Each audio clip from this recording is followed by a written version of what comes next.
Hey, all adventure riders, dual sport riders and such. Pilote Adventures Bob here. Gonna talk about the Stark Varg that I won. I got a chance to do a lot more riding on it the last couple of days, this last weekend. The first day on Saturday ended up getting shortened a little bit because I ended up running a big hook into the back tire that was on it and got a flat. And my son, who rides this most of the time, he was not happy with the back tire, and I had to agree. So we ended up going with what's called the Tusk Recon. I don't know if you'll be able to read it. It's the Tusk Recon. And after riding this yesterday on single track here outside of Payson, Utah, I love this tire. Again, the Tusk products are a little bit cheaper than some of your other tires. This has got nice, pretty flexible knobs on it. We did about 30 miles of riding on single track yesterday. It wasn't real rocky like some of the other places my son rides. Over the next few weeks, he'll be riding some more rocky terrain. We'll see how those knobs hold up there. But on what we were riding yesterday on single track up in the hills here outside of Payson, Utah, it worked fantastic. Loved it. Anyway, a little more about the Stark Varg. Again, I know there's going to be a lot of poo-pooing about it being an electric bike. I don't give a crap. This bike has two wheels and it's got a little go juice right there. Twist that, she goes.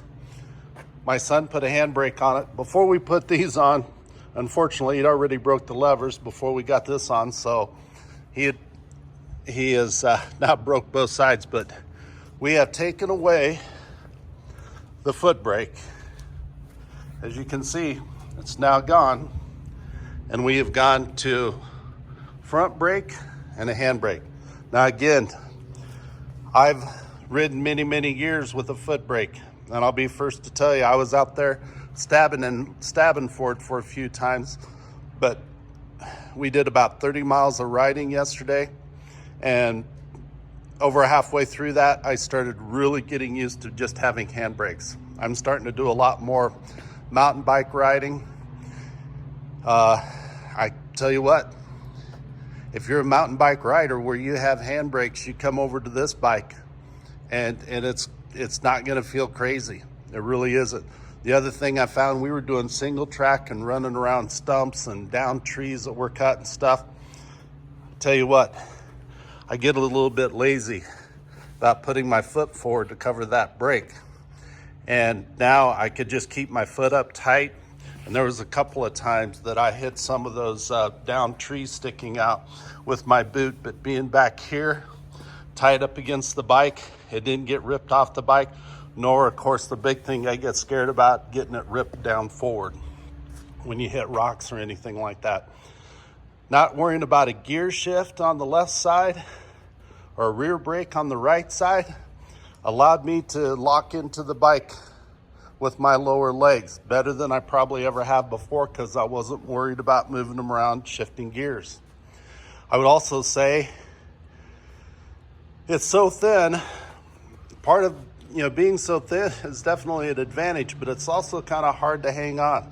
So I think we're going to end up putting some stake pegs on, especially for me doing hill climbs.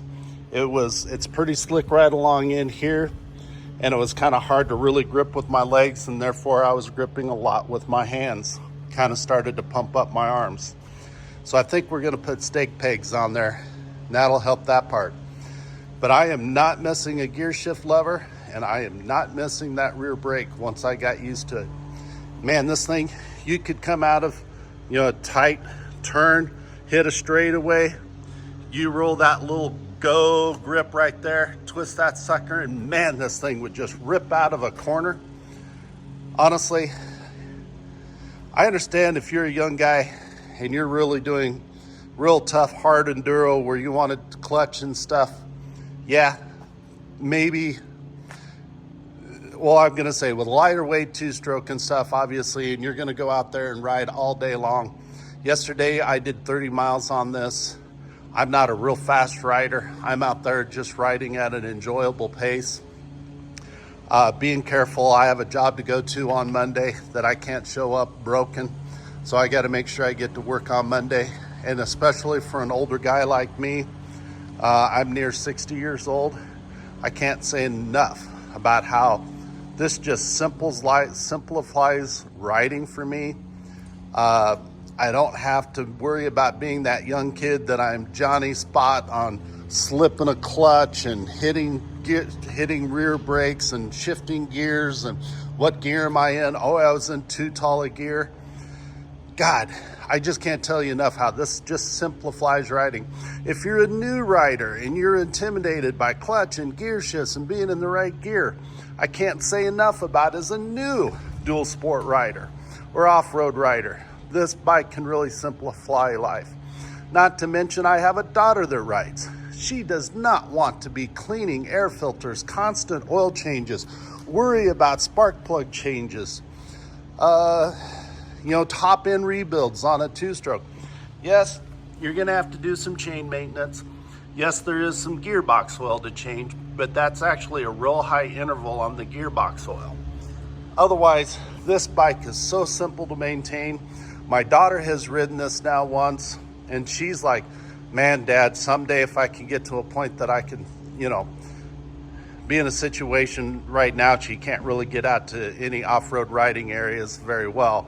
But down the road, I could see my daughter owning a bike like this, just to keep life simple. In fact, I'll be honest, I won this bike, but I might be getting in the EX version of it. I just love the bike that much. Anyway, I don't know what more I could say about it except how it's fun. Again, you can get your ass all wrapped up in that it's not a two-stroke, it's not a freaking gas motor. What happens if you just love riding? If you love riding and you want to get out there and enjoy it and do something that makes it fun and in ways makes it more fun, and especially at my age, I'm looking to kind of I am not going to the Erzberg Rodeo and showing Graham Jarvis how to frickin' ride. I'm not showing it up anywhere to show Graham Jarvis how to ride. I just want to go out and have fun. And this bike here is a lot of frickin' fun. All right, be safe out there and enjoy your riding. Hey, I'm just gonna interject in here. I just did another video. I'm just gonna plop this probably edit right into the middle of it. I mentioned that I rode about 30 miles yesterday, which is the weekend. And how many hours did that get me? Again, for an old guy here near 60 years old, I'm not riding at a breakneck pace, but just a nice, good, comfortable, enjoying the riding pace. I'm not super slow, I'm not super fast. But we got out there riding at about 9:30 in the morning. We hit the hills up outside of Payson, Utah, did single track, as I was just talking about. We had 70% on the battery when we started, and I finished at 20%, so I used 50% of the battery. And we rode till 1 o'clock. Had some stops in there. It's already pretty warm here in Utah, so we were taking breaks and hydrating. But anyway, about 30 miles of single track, and it was all single track. Again, I'm not gonna go out and ride from 9 to 5 p.m. I'm just, I was wiped out by 1 o'clock and it's getting hotter and I was just getting more dehydrated and I had a couple of tip overs. I was good. So anyway, just wanted to throw that in here about battery. Yes, again, if you're going out and you're gonna ride for 5 or 6 or 7 or 8 hours of a day or go along, 80, 90, 100 miles from point A to point B, this ain't the bike. Hey, I'm not saying it is. This isn't, you're not going to take a single track bike and go ride 1,000 miles somewhere. There's limits to situations, limits to what the bike's capability is. Right now, we're at where if I'd had a full charge, I probably could have gone closer to 40, 50 miles, 40, 45 miles. And that would have been more than enough of a day for me. And, the riding we're doing depends on where you're riding. Here in Utah with the single track and stuff and everything, you're riding slower. So anyway, I'm just gonna throw that in here about battery life. There is limitations, but I tell you what, there's so many advantages to the bike. It kind of outweighs maybe the limitations.